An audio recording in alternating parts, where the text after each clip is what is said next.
The people of Argentina now are beginning at long last to unravel the mystery of the disappeared. The remains of many of the disappeared are being found in unmarked graves throughout the country. Many of the bodies show signs of torture. During the military dictatorship in Argentina from 1976 to 1983, as many as 30,000 people simply disappeared without a trace. Some of those taken were young pregnant women, kept alive until they gave birth. At least 500 of their babies were then given to couples who were deemed sympathetic to the regime. Pensaron estos depredadores que nosotros las mujeres éramos débiles y que nos íbamos a quedar en nuestra casa llorando con miedo. Y se equivocaron. It's a story that's still playing out today, nearly 40 years after it began. It's so easy to relate. They kidnapped my daughter. She was pregnant. Where's my grandchild? It's the most basic human story in the world.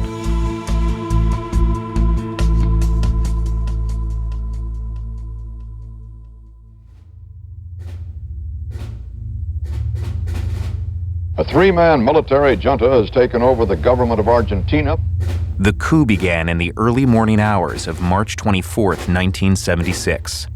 The action was swift and efficient, and the new ruling junta, composed of coup leaders, seemed in firm control.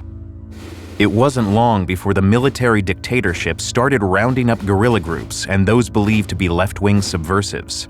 The military went to where the person worked or to the university, or maybe the person was walking in the street, and then it's like the earth had swallowed them.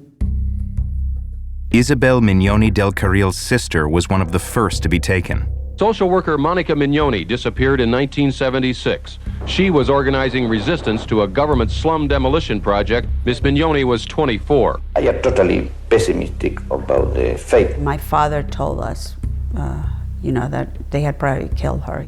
They would take them, get information out of them, and then get rid of them. The only ones that were really kept were the women that were pregnant.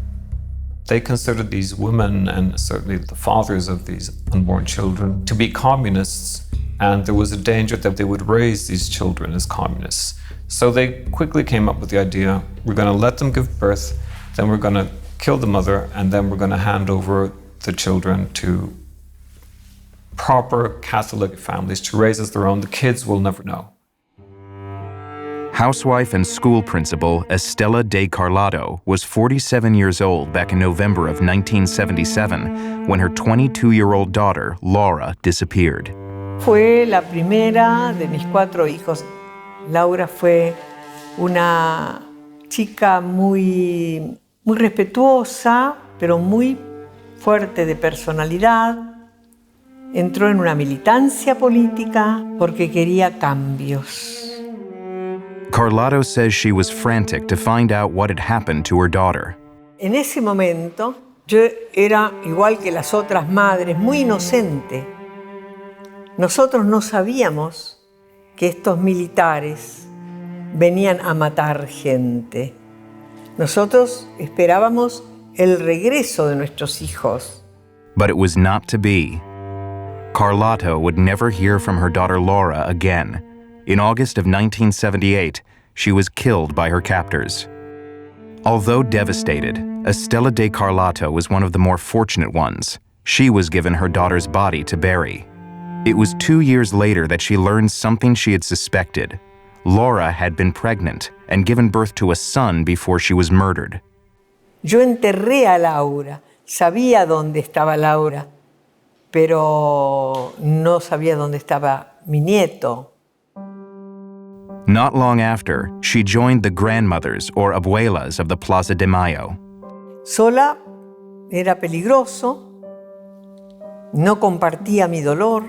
O sea, encontrar a las abuelas fue encontrar compañía, intercambiar ideas y cuidarnos entre nosotras. The mothers were looking for their dead children.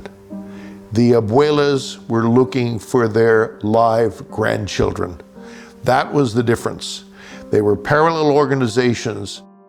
Every Thursday, both groups would march in silent protest around the Plaza de Mayo, the the famed city square that sat opposite the presidential palace. It wasn't long before their silence began to be heard around the globe. Their brave work demonstrated to the whole world that something horrible was going on in Argentina. The dictatorship lasted 7 years. During that time, as many as 30,000 people were tortured and killed at detention camps all over the country. While many of the victims were buried in mass graves, nearly 5,000 were taken to a camp known simply as the ESMA. At the beginning, they would set up huge bonfires and cremate the bodies.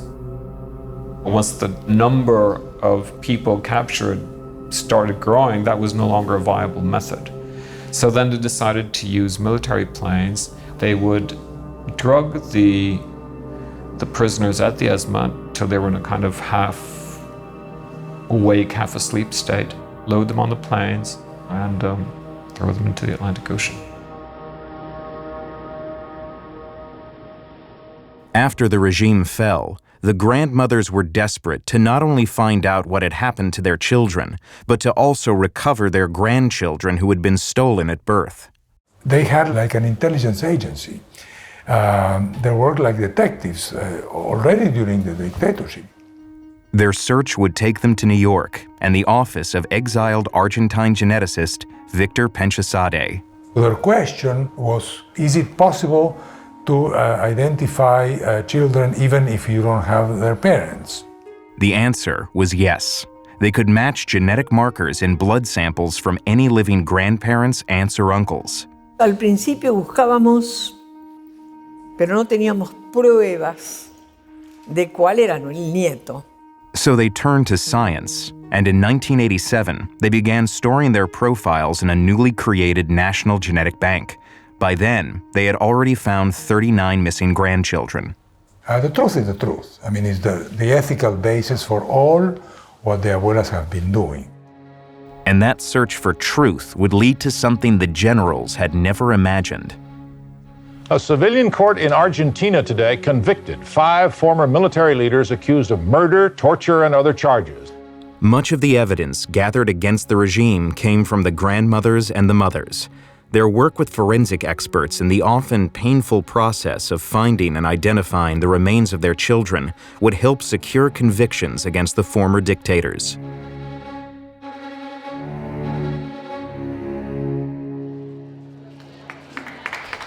By May of 2014, Estela de Carlotto and the grandmothers had found or identified 113 missing grandchildren, and at the age of 83, her determination to continue the search that began in 1978 with the murder of her daughter seemed stronger than ever.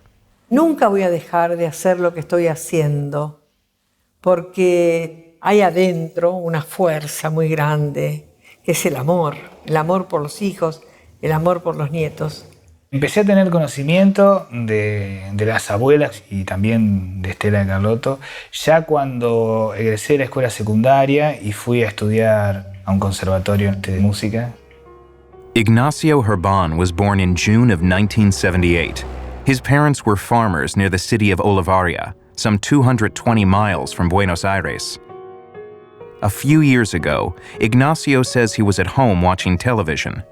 Aparece en la imagen la figura de Estela y yo le comento, qué pena esta mujer, toda una vida buscando y quizás nunca encuentre a su nieto. On his 36th birthday in 2014, Ignacio found out that he had been adopted at the height of the dictatorship. Fue un shock, sí. Mis padres de crianza no fueron los que me dijeron. Cuando les pregunté, ellos ratificaron lo que me habían contado. Me apoyaron y estuvieron de acuerdo en todo el tiempo mientras yo decidí salir a buscar quién era mi familia biológica. He is an accomplished musician and director of a music conservatory. While he says he was stunned to learn of his adoption, he cannot deny that growing up, he did have some doubts. Las sospechas fueron el parecido físico, que no existía, fundamentalmente, y después algunas cuestiones de decisiones que tomé en mi vida que no eran las que hubieran tomado mis padres de crianza. Not long after his discovery, Ignacio went to the grandmothers who arranged for a blood test. The results were sent to the National Commission for the Right to Identity, the government agency that the grandmothers lobbied for to restore their grandchildren's family heritage. In August of 2014, just days after taking the test, Ignacio got the results from the head of the commission. Me dijo de quién era nieto, y mi abuela me estaba esperando, muy emocionada. Nos encontramos inmediatamente al otro día. No había mucho más para esperar. Ya había esperado demasiado. Dentro de su carácter bonachón que tiene y simpático, dijo, muy en broma, por supuesto, si yo soy nieto de las abuelas, por lo menos que sea Estela mi abuela. Él ya parecía que lo presentía. The country came together, I think, in this huge cry of joy. I went to the press conference where she appeared publicly with them for the first time, and there's a room packed full of journalists, all in tears, myself included, because she represented so much for us. I mean, she had been so brave, she put so much of herself at stake, and finally, she had a reward. And for her grandson, the reward would be twofold. The genetic bank didn't just reveal the identity of his mother, it would make known for the first time the name of his father, Walmir Montoya. Montoya's remains were identified in 2009, and his profile was then stored in the genetic bank where it quietly remained until Ignacio's DNA was entered. The result was immediate and indisputable. Entonces la noticia vino por partida doble. De esa manera no solamente se esclareció quién era el nieto, sino además quién era el padre de ese nieto. But with those results came something else. The parents who raised him would face a legal investigation. Cada vez que encontramos un nieto, interviene la justicia, entiende que hay un matrimonio que ha cometido un delito. Ellos inexorablemente tienen que ser juzgados por la justicia. Bueno, esas personas que criaron a mi nieto han cometido un delito. Es un delito grave, delito de lesa humanidad. Tienen atenuantes de que eran personas del campo, que tenían un patrón que los dominaba y que les trajo un día un niño y les dijo, no pregunten y nunca le digan que no es hijo de ustedes. Pero yo, personalmente, no los culpo ni los exculpo. Eso está en manos de la justicia. Ignacio Herban is now Ignacio Montoya Carlotto. Although he has changed his name, he says his bond with the parents who raised him remains strong, and he is proud to be the 114th grandchild identified. Since Ignacio, 3 more grandchildren have also been found. Hundreds more remain missing. At the age of 84, Estela de Carlotto shows no sign of slowing down, taking her message and now her grandson around the world. Hay mi vida pública con mi abuela y la vida privada y afectiva con ella, que es una vida que vamos construyendo. En ese sentido, tan solo somos el nieto de una abuela. Cuando encontré a mi nieto y lo pude abrazar, no se parece físicamente a su mamá, pero yo sabía que en la sangre de él estaba mi hija Laura, y fue como recuperarla. Sitting on the riverbank in Buenos Aires is a memorial, a tribute to the thousands of people who were kidnapped, tortured, and murdered. For Argentines, it is a stark reminder of a dark and not so distant past. Este encuentro es el cierre de mi búsqueda personal, pero yo voy a seguir como abuela de Plaza de Mayo mientras tenga vida, buscando todos los nietos que faltan y además buscando la verdad y la justicia.